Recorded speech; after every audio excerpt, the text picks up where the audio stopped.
so much, all of you, for being here.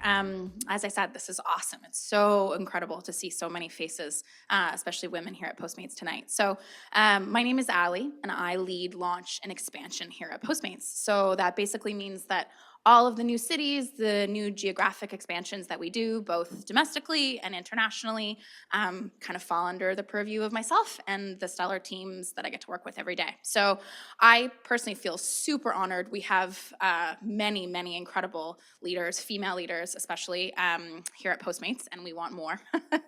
And so, yeah, I'm very excited to talk to you guys about this today. And it was funny. So I was like, okay, I'm getting inspired for this talk about leadership. Maybe I should start with my slides. So I was like, all right, what am I gonna, put on my slides about leadership? And I decided, I don't know how many of you guys are familiar with some of those free stock images sites.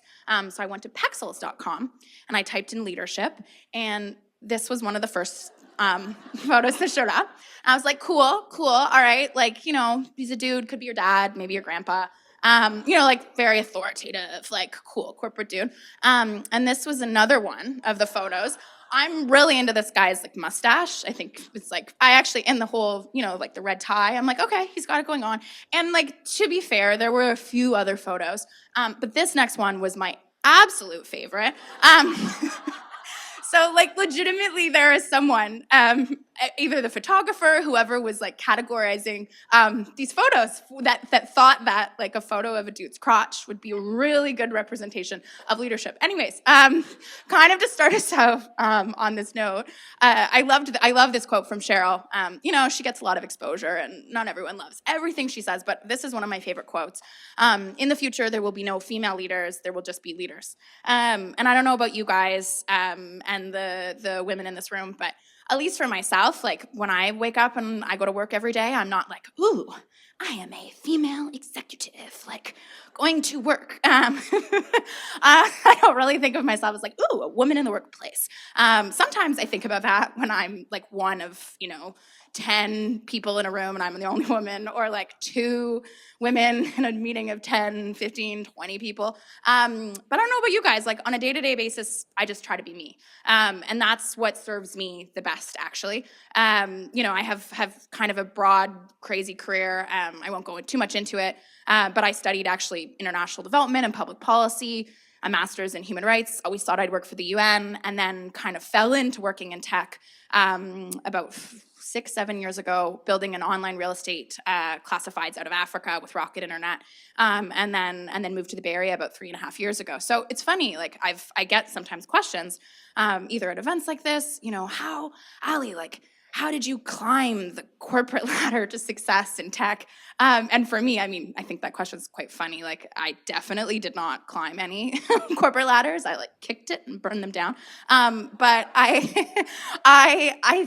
for me, it's all about being authentic, right? So, I don't always wear pink, only on Wednesdays, but I love it. You guys got that joke.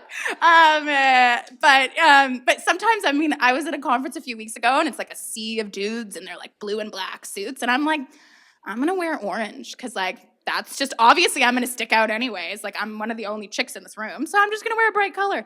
And again, this is very stupid token. You can wear whatever the hell you want to work. It's one of the nice things about working in the Valley. But I think the whole point is just being you. And people might not like you all the time, but they'll definitely respect you. And if you get shit done, they'll want to work with you. And so, I'd say that would be one of the major takeaways for me in my career. The second being mentors. And that means kind of formal mentors. I've been really fortunate to work for some incredible people, some incredible managers and bosses that really took a deep investment in my personal and professional development as a person and as a professional.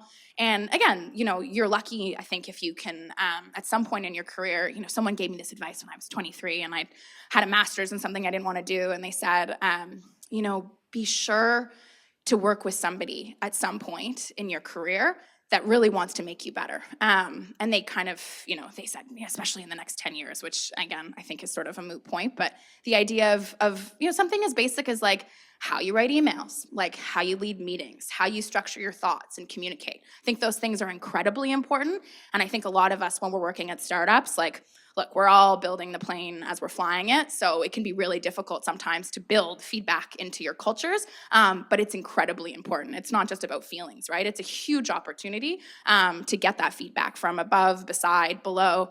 And I think that, again, the role of formal mentors, and then also thinking about like a mentor community in more informal ways, right? So peers, colleagues, friends, people that can sort of fill some of that place for you, when it comes to solving a really difficult problem, obviously, different career changes. I think that's incredibly valuable and something that's really been super important for me. And then lastly, I think it's interesting, and I got asked this question a little while ago, and I thought it was such a cool question.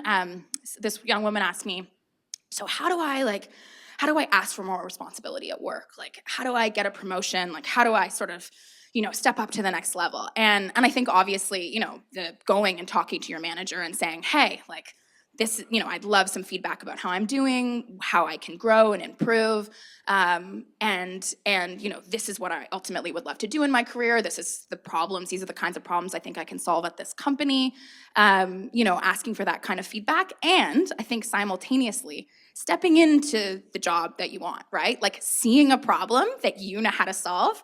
I think there's Postmates example, there's examples of this all across the board, people that stepped into problems that they knew how to solve. And then it's like, all right, you prove it, you can do it. And they let you do it. So that was certainly very much the case I have a counterpart here that we launched Mexico together last year.